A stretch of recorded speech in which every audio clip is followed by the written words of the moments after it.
We, right there, have our first view of Dragon Freedom coming home to Earth. And that view is from the WB-57, which is one of NASA's high-altitude planes that is tracking. Now, because of the way that this camera is configured, it does look like it is dark, but it is indeed daytime, and you're beginning to see that plasma trail as Dragon re-enters the Earth's atmosphere. All of that is expected. We are anticipating an acquisition of signal around 2:51 p.m. Pacific time, so just minutes from now, and you may hear the core begin to hail out or call Dragon for communications and see if we can potentially get communications with them a little bit earlier. Following this, we'll have two events in rapid succession. We'll have the drogue parachutes deploy at 2:53 p.m. Pacific, followed by the mains just 1 minute later at 2:54 p.m. Pacific time, ahead of a splashdown at 2:57 p.m. Pacific time off the coast of Tallahassee, Florida.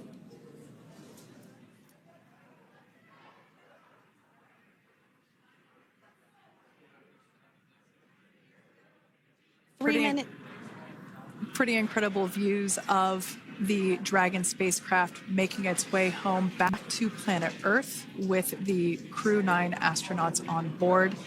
Once again, this view is coming from the WB-57 plane. That heat shield we can see doing magnificent work as it works to... Freedom, SpaceX, Comcheck.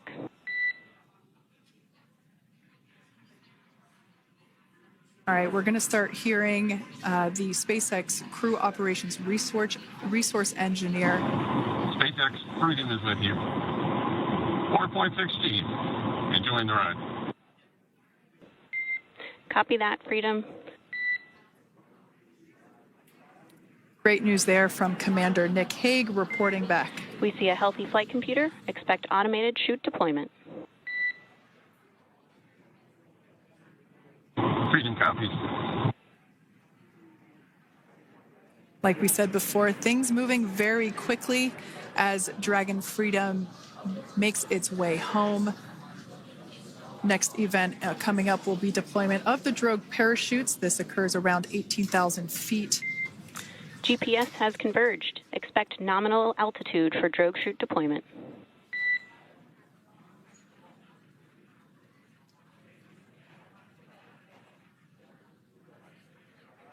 We're about 2 minutes away from deployment of those drogue parachutes. Now the heat shield is continuing to work to slow the vehicle down. That entry period, the Dragon spacecraft went from orbital velocity about 17,500 miles per hour down to about 350 miles per hour. So that really gives you a sense of why that plasma builds up on the exterior of the capsule, thanks to the heat shield and the work that it does. Those drogue parachutes will slow it down from 350 to about 119 miles per hour. We can see 15 kilometers. Brace for drogue window. We can see seat rotation happening inside the capsule. Great to get those first views of our crew members. Once again, the capsules are going about 350 miles per hour when the drogues are deployed. Those drogue parachutes that we manufacture here in-house are going to slow the spacecraft down to 119 miles per hour. And that is when we will see the main parachutes deploy, and that occurs about 6,000 feet above the ocean's surface. And we are expecting drogue deployment at 2:53 p.m. Pacific, so we should see it any second now. And there you are getting a great view of Crew 9 inside Dragon Freedom as it returns back to Earth. We are awaiting the drogue deploys. This view coming from the WB-57 high-altitude plane. And there you see it on your screen, drogue deployment. Drogue descent rate nominal. You can hear the crowd here. Visual on 2 healthy drogues. The crowd here very excited as Dragon Freedom continues to make its way back to planet Earth.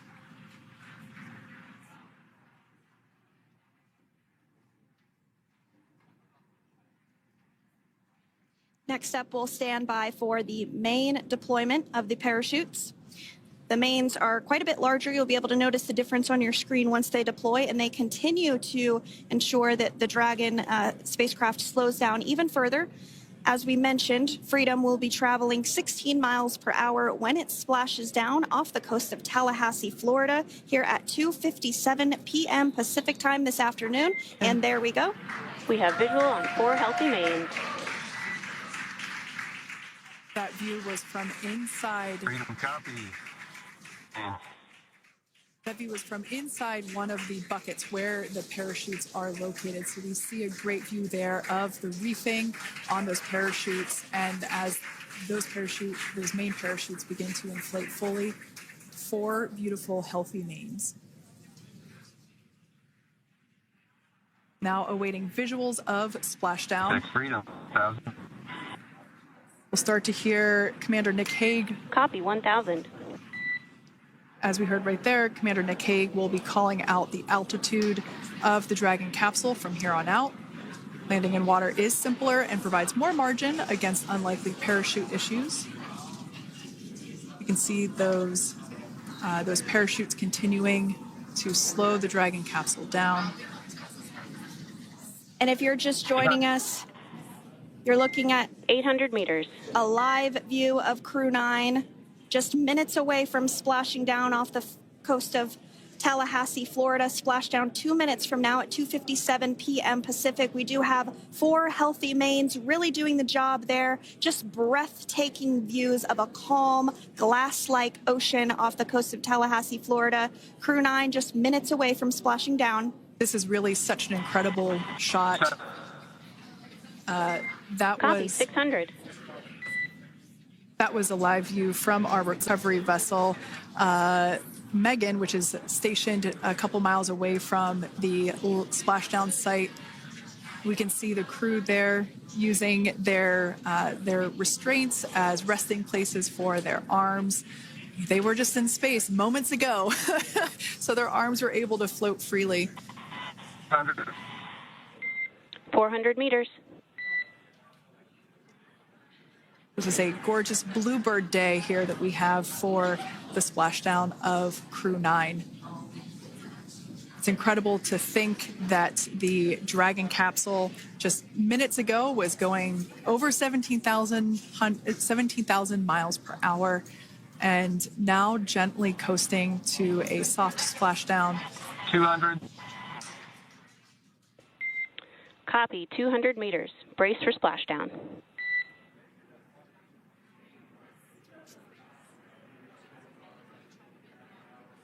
As you can see there on your screen, continuing to monitor progress of the Dragon spacecraft. And we're going to stand by for splashdown located in the Gulf of America off the coast of Tallahassee, Florida.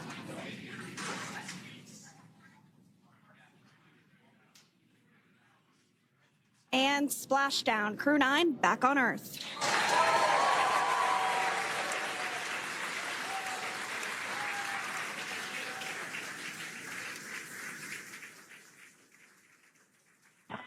And SpaceX Freedom, splashdown. Good main release. Copy, splashdown. We see main chutes cut. Nick, Alex, Butch, Sunny, on behalf of SpaceX, welcome home.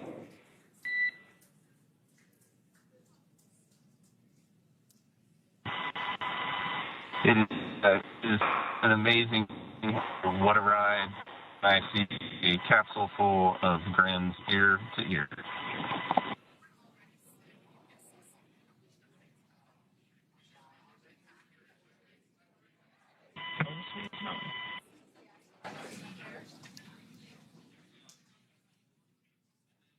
And as you can see on your screen, we have visual confirmation of splashdown. Dragon Freedom has returned home, and NASA astronauts. System safety verifications are in progress. We'll report back when recovery personnel are en route.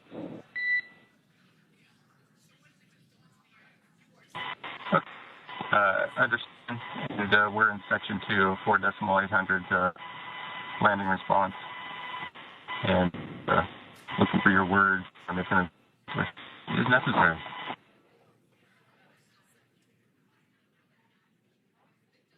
In the distance, we can see the recovery vessel making its way. Copy, you're in Section 2 for the environmental assessment in 4.800. That is not necessary today. We can see some harnessing being placed around the capsule. This harnessing is what will be used to lift the Dragon capsule out of the water and onto the recovery vessel. Wow, we got a cute little pod of dolphins. It wasn't just one or two. I mean, that water just looks beautiful. We had ideal splashdown parameters today. Obviously, wave height, ne'er a concern. The weather is beautiful, as Jaden mentioned, in the 60s, sunny. Looking forward to seeing Crew 9 exit the capsule here shortly once they get hoisted onto the recovery vessel Megan. We can see that recovery vessel slowly but surely closing the distance there between, oh, dolphin cam back again. We can see that the Dragon capsule and the recovery vessel, that distance is closing. Again, this is just one more step as we continue to work recovery operations for Dragon Freedom, and we anticipate the lift of the Dragon capsule to occur here in just a few minutes. Now, once all of the rigging is on the capsule and it's hooked up to the recovery vessel, we will see the hydraulic arm, which is that kind of like bridge-like structure there at the aft end of the recovery vessel. We'll see that articulate backwards, and that's a good sign that we're getting even closer to pulling the capsule out of the water. It will then move forward, and the capsule will be placed inside of what you can see there is basically a basket. We call it the nest, Dragon nest, where that's where the capsule will be placed in order for it to be translated to the forward end of the vessel and for the astronauts to egress. And before that does take place, we'll have potentially views of the rigger go ahead and jump off of the spacecraft there.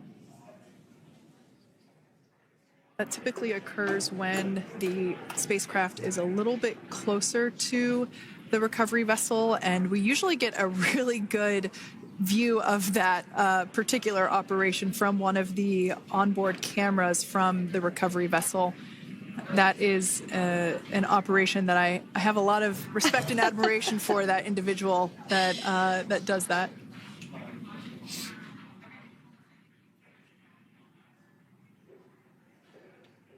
So again, Dragon continuing to get closer and closer to the recovery vessel Megan. You see some of those ropes now coming into view as well. If you are just joining us, Crew 9 splashed down off the coast of Tallahassee, Florida at 2:57 p.m. Pacific time with NASA astronauts Nick Hague, Butch Wilmore, Sonny Williams, and Roscosmos cosmonaut Alexander Gorbanov. They're now working through procedures to hoist this spacecraft up onto the recovery vessel Megan.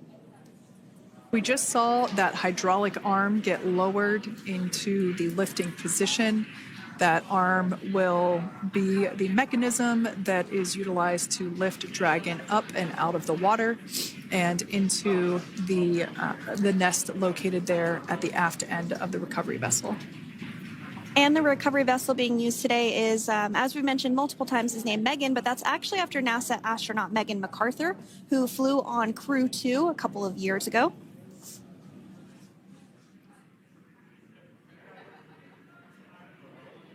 We're getting some views now from actually inside the boat. Yeah, you're exactly right. This view is straight down the recovery vessel. That platform that was closest to the camera, that is the egress platform. Freedom, rigging is almost complete. Approximately 5 minutes until capsule lift. Great news there from SpaceX Core. So about 5 minutes left until we see Dragon Freedom get lifted out of the water. That hydraulic arm, as I said before, is the mechanism that will lift it. It's quite swift, actually, the whole process of getting the spacecraft. Brace for capsule lift. Bracing. There it goes, Dragon Freedom being lifted out of the water and onto our recovery vessel, Megan.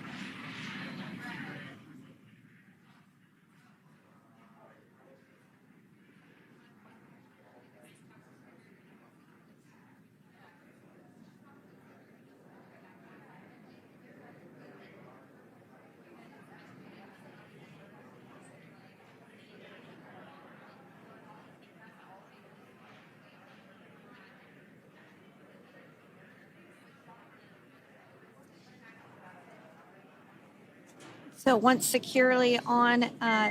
Welcome aboard the recovery vessel. Recovery personnel are completing final checks and stand by for translation to the egress platform. Freedom copies. Looks like we're about to get our first crew member here upon egress of the Dragon spacecraft.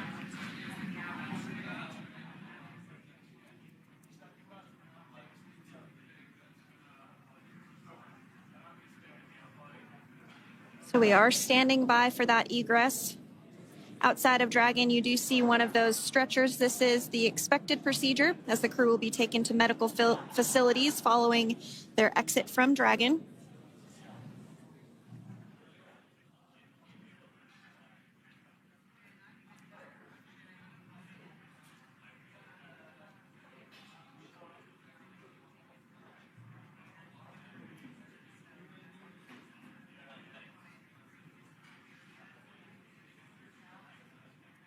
We can see folks on board clapping as our first crew member. And that is NASA astronaut Nick Hague, commander of Crew 9, now out of Crew Dragon Freedom. Some smiles, thumbs up, and a wave. Can't get any better than that. Yeah, that is one happy camper, that's for sure. As we said before, it is standard procedure for all of our long-duration crew members to receive assistance upon egressing from the spacecraft. We basically help them move off of the recovery deck and into the private medical quarters for their initial consultation with the SpaceX flight surgeon. So we'll see that take place for all 4 of our crew members today.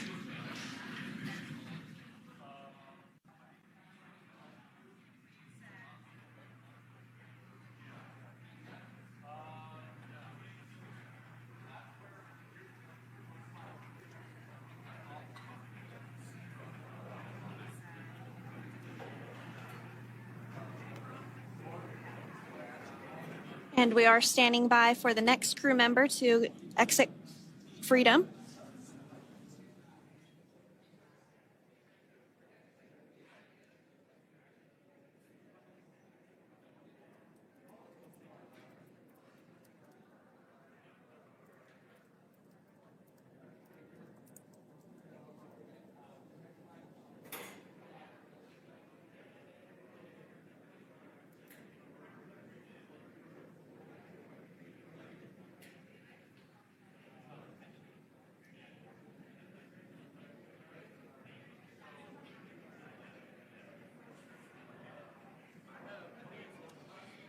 Next up out of the capsule, we expect Roscosmos cosmonaut Alexander Gorbanov.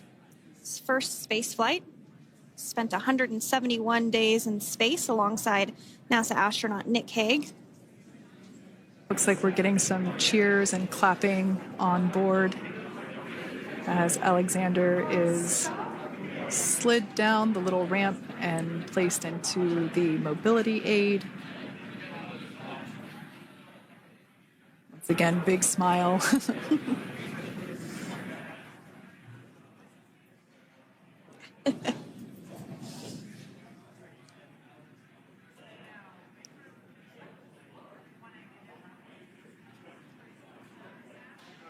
Now, the 2 crew members remaining in Dragon are NASA astronauts Sunny Williams and Butch Wilmore. They completed 286 days in space. One of the remaining footrests being removed from the Dragon spacecraft.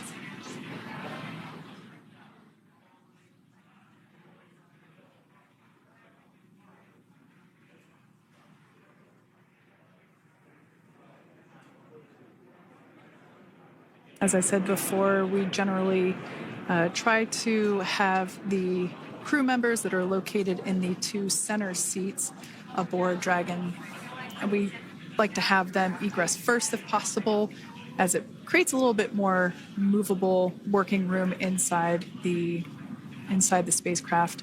There is a recovery crew member inside that is helping all of our Crew 9 crew egress or exit from the spacecraft.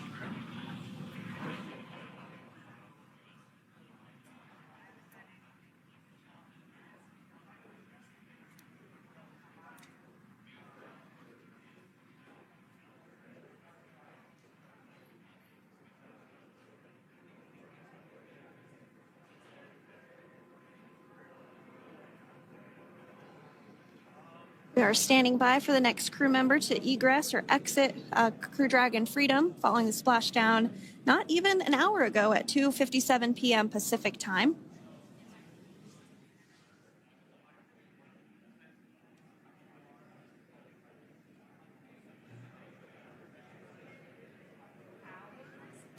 Really have the recovery operations down pretty quick at this point.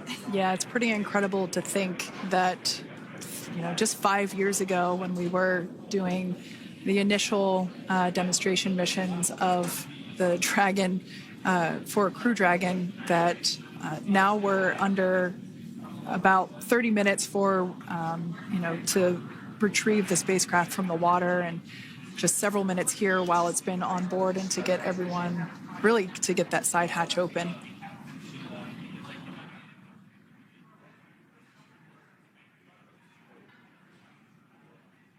For those of you that have just recently joined, the Dragon had an on-time splashdown. It looks like we're getting our next crew member here.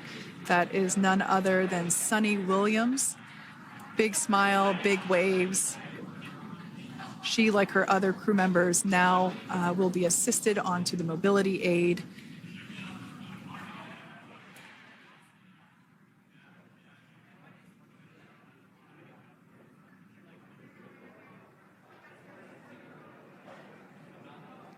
There we have it, some waves, some thumbs up, and some smiles. Definitely seems to be a theme among all recovery operations.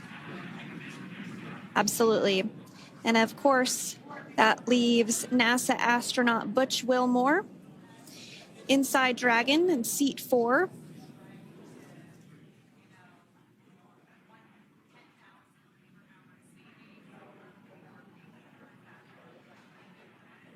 We're getting some views of him now as he egresses or exits the spacecraft.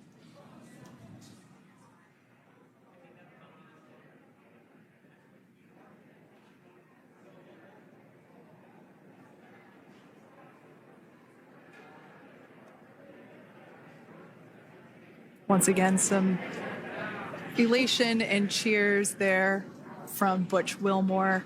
As we mentioned before, returning to Earth coming from a microgravity environment can wreak havoc on the body. So it is customary and just standard procedure for all of our long-term space residents to get assistance once they are back on board the recovery vessel.